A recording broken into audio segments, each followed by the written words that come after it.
Welcome dear students. Now in this video lecture we will be talking about regeneration in invertebrates and vertebrates. So basically regeneration, that means formation of lost part from the body. अगर body से कोई part loss हो जाता है या कोई loose हो जाता है तो उस बॉडी पार्ट को बनाना, इसको भी हम रीजनरेशन कहते हैं। या किसी पार्ट के टूटने से अगर कोई ऑर्गेनिज्म डेवलप हो रहा होगा तो उसको भी हम रीजनरेशन कह सकते हैं। अब रीजनरेशन को हम दो ऑर्गेनिजम्स में देखेंगे, regeneration in invertebrates and regeneration in vertebrates. So invertebrates में पहले आते हैं प्रोटोजोन्स। प्रोटोजोन्स में बहुत ज्यादा पावर ऑफ रीजनरेशन रहेगी। मतलब कि फॉर एग्जांपल आप अमीबा ले लो, एक अमीबा को अगर हम बीच से ऐसे काटे तो वहां से दो अमीबा बन जाएगी। तो that means there is high power of regeneration in amoeba. But दो सेल्स को बनने के लिए आपको न्यूक्लियस का प्रेजेंस होना बड़ा इंपॉर्टेंट। अगर आपने गलती से अगर अमीबा को कुछ इस तरीके से डिवाइड कर दिया तो आपको पता चलेगा कि सिर्फ एक ही अमीबा यहाँ पर प्रोड्यूस होगा, दूसरा अमीबा प्रोड्यूस नहीं होगा। मतलब कि रीजनरेशन के लिए इसेंशियल चीज कौन सी है? Presence of nucleus. ये हो गई बात प्रोटोजोआ। अब बात करते हैं स्पॉन्जेस के बारे में। स्पॉन्जेस दैट मीन्स ऐसे ऑर्गेनिजम्स जिनमें सेल्स का लूज नेटवर्क प्रेजेंट रहता है और वे मोस्टली मराइन रहते हैं। अब इनमें भी रीजनरेशन की पावर काफी ज्यादा है। जैसे कि फॉर एग्जांपल आपने सपोज एक स्पॉन्ज लिया और उस स्पॉन्ज को बहुत सारे पीसेस में कट किया तो पता चलेगा कि हर एक की कटेड पीस में से नया स्पॉन्ज प्रोड्यूस हो रहा है। That means there is high power of regeneration. अगर आपने किसी बॉडी पार्ट को तोड़ दिया तो वह बॉडी पार्ट फिर से रीग्रो हो जाएगा। That means any body part is repaired or replaced and the small fragments will grow into complete individual। तो जो छोटे छोटे फ्रैगमेंट्स हैं वे कंप्लीट इंडिविजुअल में ग्रो हो जाते हैं और अगर कोई पार्ट स्पॉन्जेस का कट हो जाए तो वह फिर से रिपेयर या रिप्लेस हो जाता है। अब बात करते हैं सिलेंट्रेट्स की। सिलेंट्रेट्स में एक स्पेसिफिक टाइप ऑफ रीजनरेशन होता है जिसे हम कहते हैं morpholaxis. Morpholaxis is a type of regeneration in which अगर आप कोई पार्ट को कट कर दो तो रिमेनिंग पार्ट में जो सेल्स है वो खुद को कुछ इस तरीके से रीअरेंज कर लेते हैं कि एक नया इंडिविजुअल प्रोड्यूस हो जाएगा। जैसे कि सपोज आपने एक अडल्ट हाइड्रा लिया है और इस अडल्ट हाइड्रा को आपने कट किया। Amputation that means cutting. Amputate किया, कट किया। तो कट करने के बाद आप देख सकते हो कि ये अपर पार्ट यहाँ पर प्रेजेंट है और ये लोअर पार्ट यहाँ पर प्रेजेंट है। तो बेसिकली अपर पार्ट और लोअर पार्ट जो है वह जो रिमेनिंग टिश्यू होंगे वो खुद को रीअरेंज कर लेते हैं। ठीक है, और रीअरेंज करने के बाद एक स्मॉल साइज का लार्वा बनता है। यह स्मॉल साइज लार्वा फिर बाद में ग्रो होगा और नॉर्मल अडल्ट हाइड्रा में, सॉरी, यह स्मॉल साइज जो हाइड्रा रहेगा वह अडल्ट हाइड्रा में कन्वर्ट होगा। तो बेसिकली यहां पर रीपैटर्निंग हुआ है टिश्यू का। There is repatterning of tissue. मतलब कि जो पार्ट लॉस हुआ है वो छोड़ के पीछे जो पार्ट बचा है उसमें ही सेल्स खुद को अरेंज करके एक छोटे साइज का ऑर्गेनिज्म बनाते हैं। यह छोटे साइज का ऑर्गेनिज्म बाद में ग्रो होके अडल्ट में कन्वर्ट हो जाएगा। तो therefore we can say that in coelentrates or hydra there is remarkable power of regeneration if hydra is cut into 2 or more parts, then each fragment grows into new individual.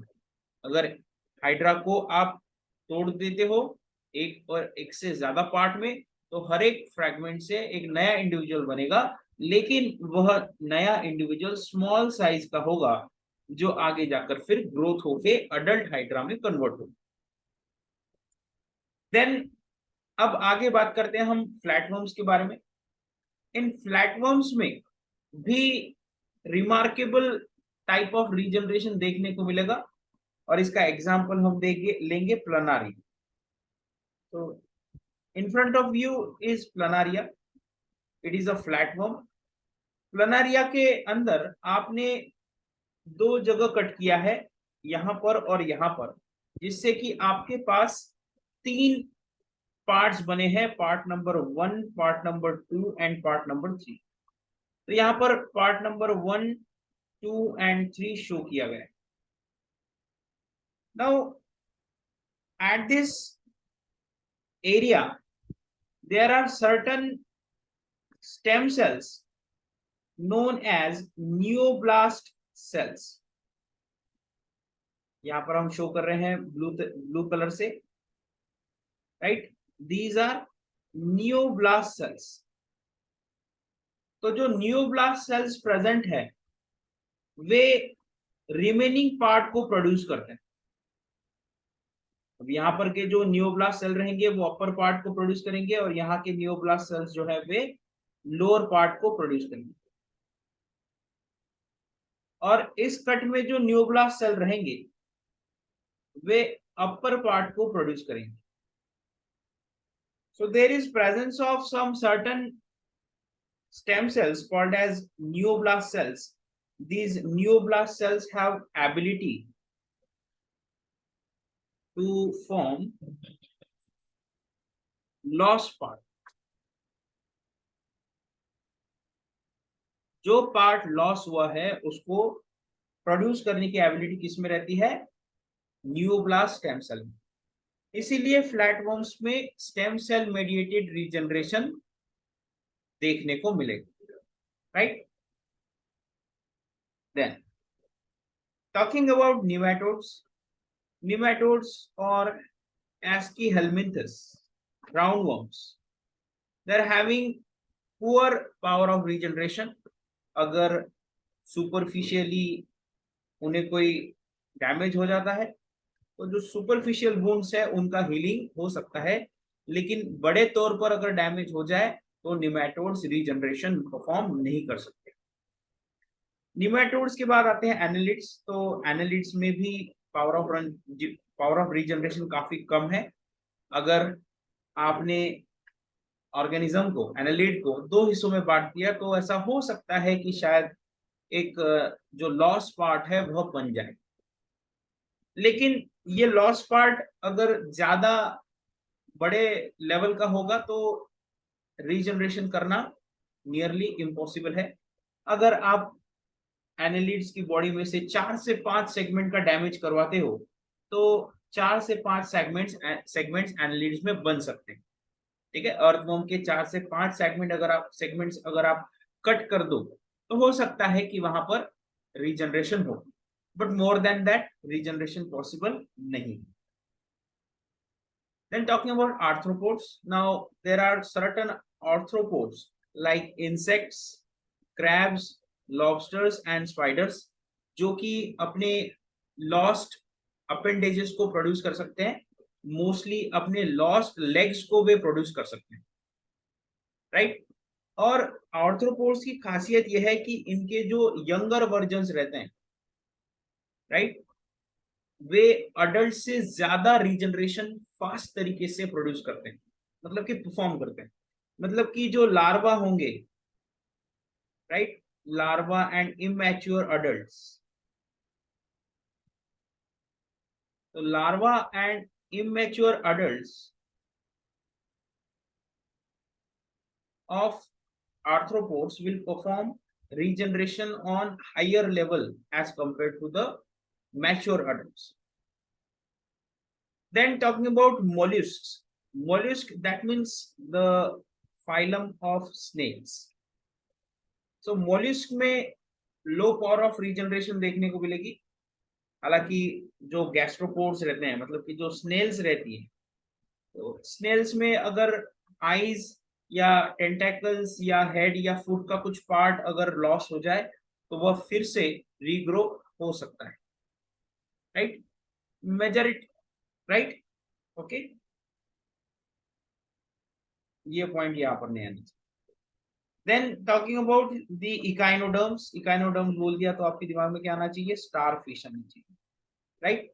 तो देखो starfish में 5 arms रहते हैं, 5 या 6 arms रह सकते हैं depending upon the family we can say. देखो स्टारफिश में जो पावर ऑफ रीजनरेशन है वह काफी ज्यादा है। अगर स्टारफिश के 4 आर्म्स, 5 में से 4 आर्म्स भी डैमेज हो जाए, लॉस हो जाए, तो वो चारों आर्म्स रीजनरेट हो सकते हैं।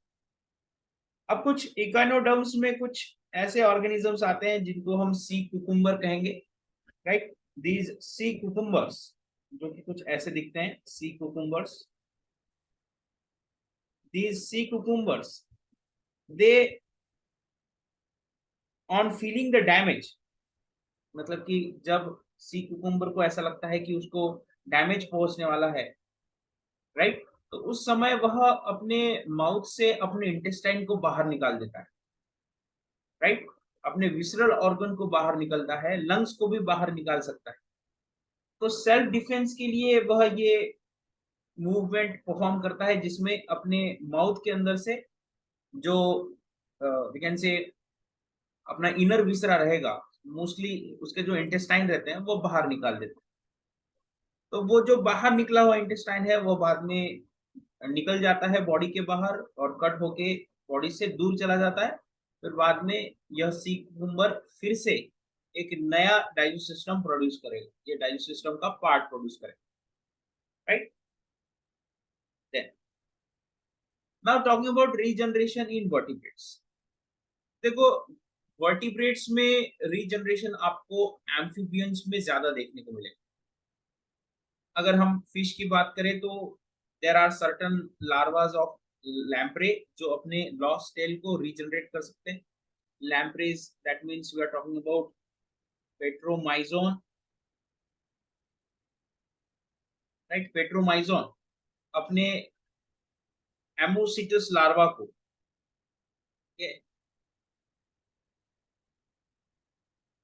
एमोसिटस लार्वा कहते हैं लैम्प्रे के लार्वा को या पेट्रोमाइजोन के लार्वा को। एमोसिटस का अगर टेल डैमेज हो जाए तो वह टेल रीजनरेट कर सकता है। और कुछ ऐसे भी फिशेस है जिनमें उनके डॉर्सल वेंट्रल फिन्स अगर डैमेज हो जाए तो वे रीजनरेट कर पाते। लेकिन वर्टिब्रेट्स में सबसे बढ़िया रीजनरेशन की पावर किसको मिली है? एम्फीबियंस को मिली। And the type of regeneration which is observed in case of amphibians is epimorphosis, ठीक है। जैसे कि एग्जांपल के तौर पर आप यहाँ पर देख सकते हैं कि हमने एक सैलामेंडर लिया है सपोज, और इस सैलामेंडर का लिम्ब हमने एम्पुटेट कर दिया, right, what we have done, उसका एक हाथ जो है वो कट कर दिया, ठीक है। फिर हाथ कट करने के बाद जो कट पार्ट है ये वाला पार्ट, यहाँ पर हमने चेंजेस देखना शुरू किया, राइट। तो इस पार्ट को हमने यहाँ पर शो किया है। तो पता चला कि कुछ टाइम बाद इस कटेड हैंड के ऊपर या कटेड लिम्ब के ऊपर undifferentiated mass of cell produce होता है जिसको हम कहेंगे ब्लास्टेमा, राइट। रीजनरेशन करते वक्त प्रोडक्शन होता है ब्लास्टेमा। फिर ब्लास्टेमा के साथ साथ वहां पर जो नर्व सेल्स रहेंगे वे भी बड़े इंपॉर्टेंट है। नर्व सेल्स ये प्रोड्यूस करते हैं एनएजी नाम का प्रोटीन, न्यूरोग्लायल ग्रोथ फैक्टर कह सकते हैं इसको, एनजीएफ जैसा ये प्रोटीन रहता है जो कि ब्लास्टेमा फॉर्मेशन को आगे इंक्रीज करेगा और फिर बाद में एक नया लिम्ब या रीजनरेटेड लिम्ब प्रोड्यूस होगा। हालांकि इसकी जो स्टेप्स है उसको हम अब डिटेल में देखने वाले। talking about the mechanism of regeneration in case of amphibians, right? Now, the first step in regeneration is wound healing. तो आपने एम्पुटेशन किया है लिम्ब का, जैसे ही लिम्ब का एम्पुटेशन किया वहां पर वूंड प्रोड्यूस हो चुका है, एक जख्म हो चुके हैं। नाउ जहां पर जख्म हुई है वहां पर एपिडर्मल सेल्स माइग्रेट करते हैं और जो एक्सपोज सरफेस है वहां पर जाके स्प्रेड हो जाते हैं, जिससे कि ब्लीडिंग स्टॉप हो जाएगी and the process will be called as wound healing, right? यहाँ पर आप देख सकते हैं कि यहाँ पर एक इंटैक्ट लिम्ब है और इस इंटैक्ट लिम्ब को आपने यहाँ से कट किया। आप देख सकते हैं कि ये जो पार्ट है वह एक्सपोज पार्ट है, राइट? सो जो सराउंडिंग के सेल्स रहेंगे, राइट, सराउंडिंग के जो सेल्स रहेंगे वह माइग्रेट करते हैं और माइग्रेट करके इस वूंड के ऊपर एक परत बना देंगे, right? And this layer of epidermal cell will now stop the bleeding and this process will be called as wound healing,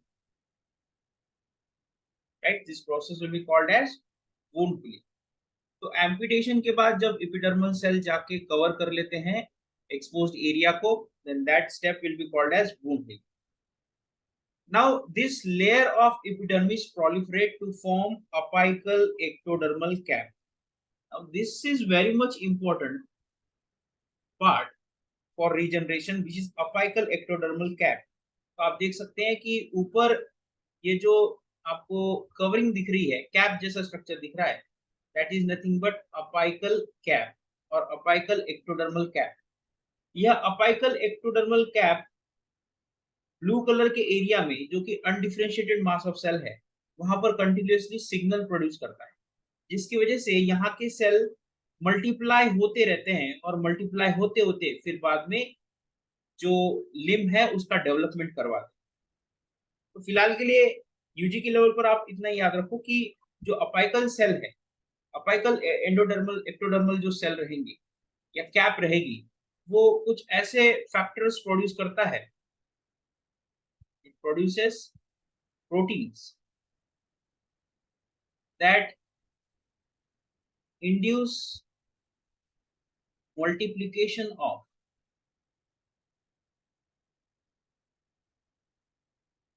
cells present beneath, ठीक है? नीचे प्रेजेंट सेल्स के मल्टीप्लिकेशन को इंड्यूस करवाते हैं ये अपाइकल एक्टोडर्मल कैप सेल्स। अब उसके बाद जो सेकंड स्टेप है वो है ब्लास्टेमा फॉर्मेशन।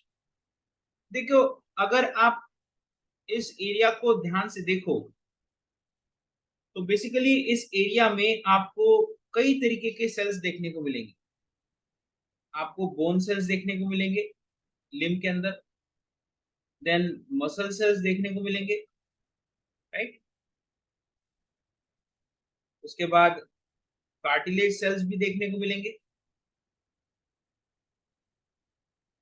ये सारे सेल्स अपनी पोटेंसी छोड़कर अब अनडिफरेंशिएटेड हो जाते हैं,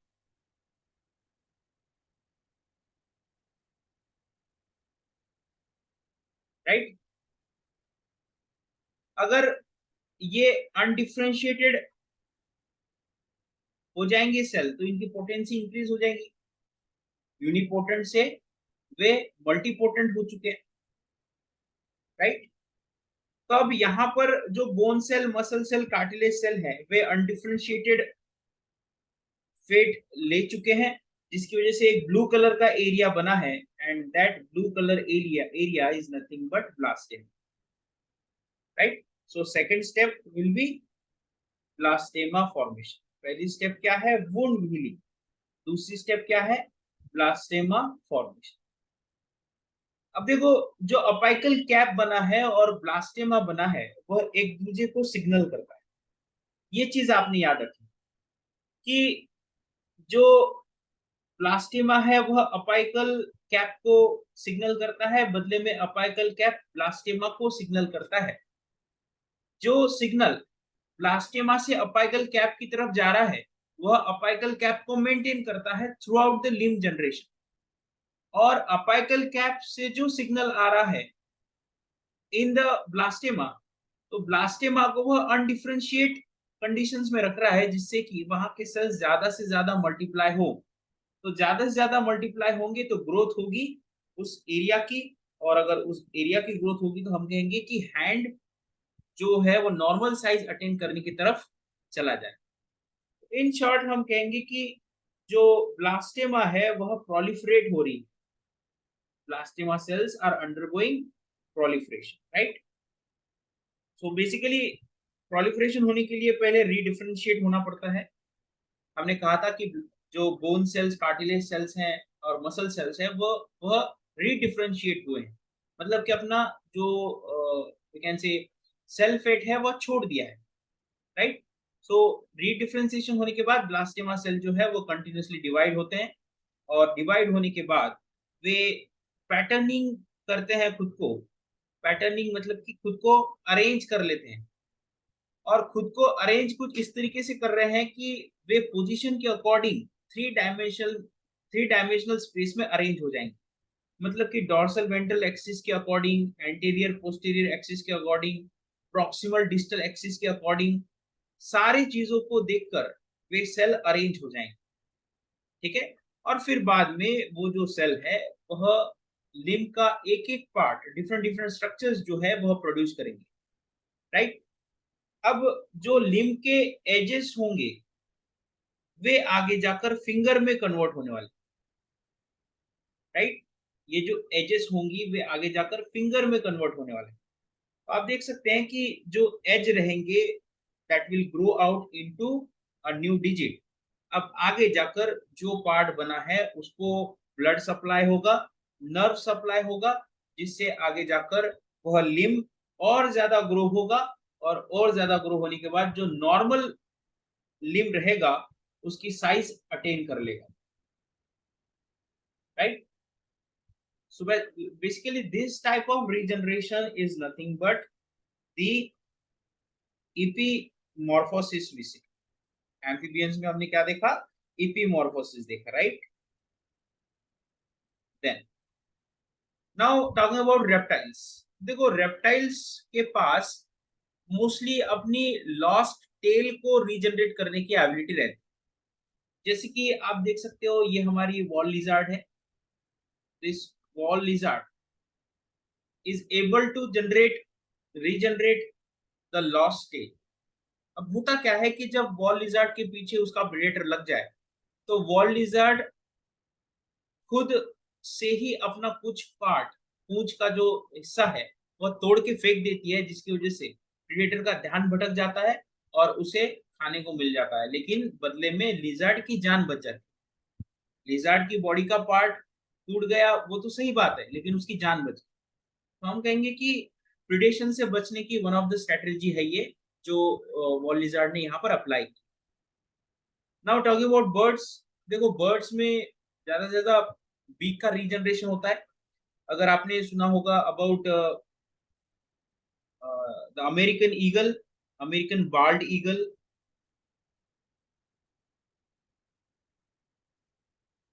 अमेरिकन बाल्ड ईगल जो है वह आफ्टर सर्टन एज अपनी बीक को बड़े बड़े पत्थरों के ऊपर पटक पटक के तोड़ देता है, जिससे कि एक नई बीक आए, और साथ ही साथ अपने पंखों के ऊपर जो हेयर्स है या अपने जो पंख है उनको भी नोच नोच के झाड़ देता है। तो बेसिकली अपनी बीक को तोड़कर, अपने पंखों को तोड़कर वह 3-4 महीने के लिए एकदम वल्नरेबल हो जाता है, मतलब कि कोई भी उसके ऊपर अटैक कर सकता है, उसकी जान ले सकता है। लेकिन 3-4 महीने के लिए वह छिपते छिपाते रहता है, और 3-4 महीने बाद उसकी नई चोंच आ जाती है और नए पंख आ जाते हैं, और नए तरीके से वह उड़ान भरता है। ऐसा समझ लो कि उसका पुनर्जन्म हो गया, ठीक है। तो हम कहेंगे कि regeneration of beak is one of the important event that has been observed as regeneration in case of birds. Now in case of mammals, a certain type of organ performs a certain type of regeneration called as compensatory regeneration.